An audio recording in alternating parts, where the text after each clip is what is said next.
Pulivendula municipal ఎన్నికలపై రాజకీయ వేడి రాజుకుంటుంది. వార్డుల విభజనపై వైసీపీ నాయకులు హైకోర్టును ఆశ్రయించడాన్ని బీజేపీ నేతలు తప్పుబట్టారు. కూటమి ప్రభుత్వం ప్రజాస్వామ్యబద్ధంగా ఎన్నికలు నిర్వహించేందుకు ముందుకు వస్తుంటే వైసీపీకి అభ్యంతరం ఎందుకని బీజేపీ మండల అధ్యక్షుడు నవీన్ ప్రశ్నించారు. ఎన్నికలను అడ్డుకునే ప్రయత్నాలు మానుకొని ప్రజల తీర్పును గౌరవించాలని బీజేపీ నేతలు సూచించారు. రాబోయే స్థానిక ఎలక్షన్లో దృష్టిలో పెట్టుకొని ఎన్డీఏ కూటమి ప్రభుత్వం 33 నుంచి 40 వార్డులకి పెంచడం జరిగింది. మున్సిపాలిటీ గ్రేడ్ 1గా ఉన్న ఈ పులివెందులలో వార్డుల పెంపకం అనేది చాలా మంచి విషయం. కానీ ఈ విషయాన్ని కూడా జీర్ణించుకోకుండా వైసీపీ ప్రభుత్వం హైకోర్టుకు వెళ్ళి మున్సిపాలిటీకి నోటీస్ ఇవ్వడం జరిగినది. వైసీపీ కంచుకోటగా పులివెందులు చెప్పుకుంటూ ఎన్నో ఏళ్ల నుంచి జరుగుతున్న రాజకీయం ఇంతవరకు నేను చూడగా ఎటువంటి మున్సిపాలిటీ ఎలక్షన్లు కానీ వార్డు ఎలక్షన్లు కానీ జరిగింది లేదు.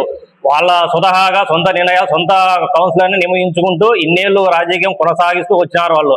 కానీ ఈరోజు ఎన్డీఏ ప్రభుత్వం తర్వాత ప్రజల నిర్ణయమే ముఖ్యమని భావించి ఎలక్షన్లు జరిపించి ప్రజల నిర్ణయాన్ని స్వాగతిస్తూ ఎలక్షన్లు జరిపించే దిశగా ఎన్డీఏ ప్రభుత్వం ముందుకు సాగుతుంది. ఇటువంటి శుభ సూచకానికి కూడా వాళ్ళు అడ్డుకట్ట వేసే దిశగా మాజీ కౌన్సిలర్తో హైకోర్టు పిటిషన్ వేయించి మున్సిపాలిటీకి నోటీస్ ఇవ్వడం జరిగినది. ఎలక్షన్లు అంటే ఎందుకు అంత భయపడుతున్నారు? ప్రజల తీర్పు గౌరవించి మీరు ఎలక్షన్లు ముందుకు వస్తే ప్రజలనే ఎవరు ఉండాలి ఎవరు ఉండకూడదని వాళ్ళు నిర్ణయిస్తారు. ఇంతవరకు పులివెందుల వార్డులలో ఎవరు కౌన్సిలర్ ఉండారని కూడా వైసీపీ ప్రభుత్వం ఎవరికి తెలియదు. అంత ఎనానమస్గా వాళ్ళంతా వాళ్ళ రాజకీయాలు సొంతంగా చేసుకుంటున్నారు. ఈ రోజు ఎవరు వార్డులో ఉంటారో వార్డు సమస్యలు తీర్చే దిశగా ఎలక్షన్లు జరిగిన తర్వాత ప్రజలే వాళ్ళని ఎన్నుకుంటారు. ఎస్ఐఆర్లో చూస్తే వైసీపీ వాళ్ళు చాలా ఉత్సాహంగా పాల్గొన్నారు. ఎవరు ఉన్నారు ఎవరు లేరు కూడా వాళ్ళకు బాగా తెలుసు. ప్రతి డోర్ టు డోర్ తిరిగారు, చేశారు.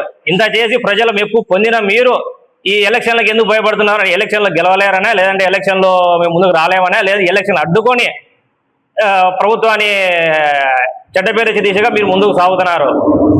ఏదైతే రాబోయే ఎలక్షన్లు జరుగుతున్నాయో 40 వార్డులకు మీరు అంగీకరించి అలాంటి యువతకు ఛాన్స్ వచ్చే విధంగా ప్రభుత్వం ఎన్డీఏ ప్రభుత్వం యువతను ముందుకు తీసుకెళ్లే దిశగా సాగుతుంది. కాబట్టి ఇటువంటి మంచి కార్యక్రమాన్ని అడ్డుకునే దిశగా మీరు సాగకండి.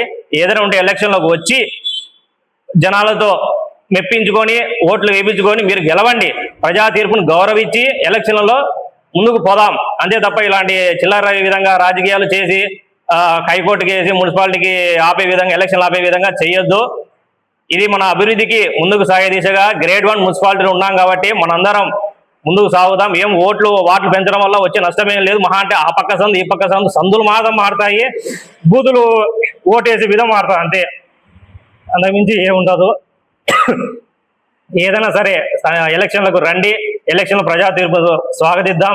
ప్రజలే నిర్ణయిస్తారు ఎవరు ఉండాలి ఎవరు ఉండకూడదు అనేది. వాళ్ళకి గౌరవం ఇచ్చి ఎలక్షన్ జరిపిద్దాం. కూటమి ధర్మం అయితే ఇదే, వైసీపీ ధర్మం అయితే ఎలక్షన్లు ఆపాలి, రౌడీ రాజకీయం చేయాలనే దిశగా వాళ్ళు పోతున్నారు. మీ ఎన్ని చేసినా కూడా ఎలక్షన్లు ఆగవు. 40 వార్డులలో ఖచ్చితంగా పోటీ చేస్తాం. ఎన్డీఏ ప్రభుత్వం ఖచ్చితంగా గెలిచి తీరుతుంది.